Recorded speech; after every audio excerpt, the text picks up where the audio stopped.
a lot of talk today about hope and about empathy, but there were also really solid attacks on Donald Trump, including from Michelle Obama. Have a look at this. She effectively calls the former president a racist. For years, Donald Trump did everything in his power to try to make people fear us. See, his limited, narrow view of the world made him feel threatened by the existence of two hard-working, highly educated, successful people who happen to be black.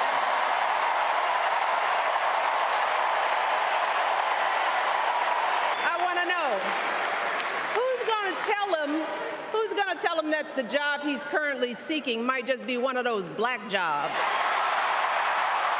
Yeah, Annelise, that's a pretty staggering criticism or attack, if you like, but very, very pertinent given he's up against a black woman. Oh, look, very evocative language. And the crowd here went absolutely wild. It was probably the most enthusiastic they've been all night. We know that this is going to be a big deciding factor for many voters in really key areas. When we talk about Georgia, the black vote there is incredibly powerful, and that is a must-win state for the Democrats if they want to cinch the White House.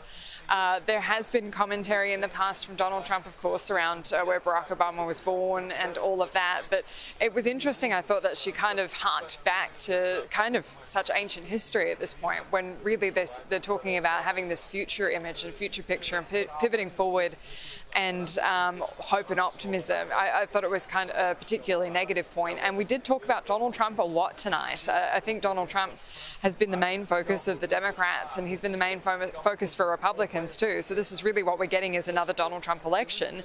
And I don't know how much that's going to resonate with voters, but also how much does it need to if they get people enthusiastic enough to vote.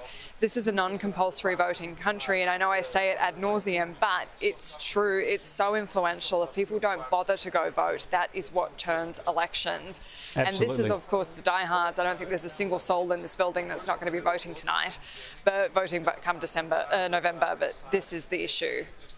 Yeah, it's incredible stuff. You talk about the focus on Donald Trump. I think someone did the math on this, and at the convention, I think Donald Trump has been mentioned 50 times for every time that Joe Biden's been mentioned.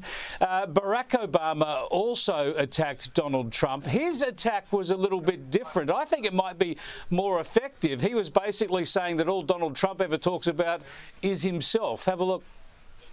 Here's a 78-year-old billionaire who has not stopped whining about his problems since he rode down his golden escalator 9 years ago. It has been a constant stream of gripes and grievances that's actually been getting worse now that he's afraid of losing to Kamala. You don't have to be a Barack Obama supporter to recognise how good he is. How much would they like to have him on the campaign trail every day of this campaign, Annelise? Yeah, and I mean, we saw people in the audience weeping openly. They were just hanging off every word Barack Obama said. There's not really any other political figure at the moment that kind of elicits that kind of emotional reaction, except for Donald Trump at his rallies, and especially since the assassination attempt. Look, they can do all this to drive enthusiasm. These are the absolute diehards of the party. What really is going to define this election is going to be this first debate, because we don't see unfiltered Kamala Harris. She hasn't done any interviews since she took over the top spot on the ticket. She hasn't done any press conferences. She's taken a few questions from journalists coming in and out of buses and planes. She hasn't allowed herself to be in a forum where there's follow-up or where she's put on the spot with unscripted questions. And this is going to be a major defining moment, I think, this debate. So there's still plenty that could happen, even with this kind of really optimistic, rosy picture put forward for us today. Spot on, Annelise. So much to play out. Not only that debate, their candidate hasn't even done a press conference yet, so we can't wait to see all of that. Thanks so much for hanging back at the end of a long day, Annelise. Pleasure. Thanks, Chris.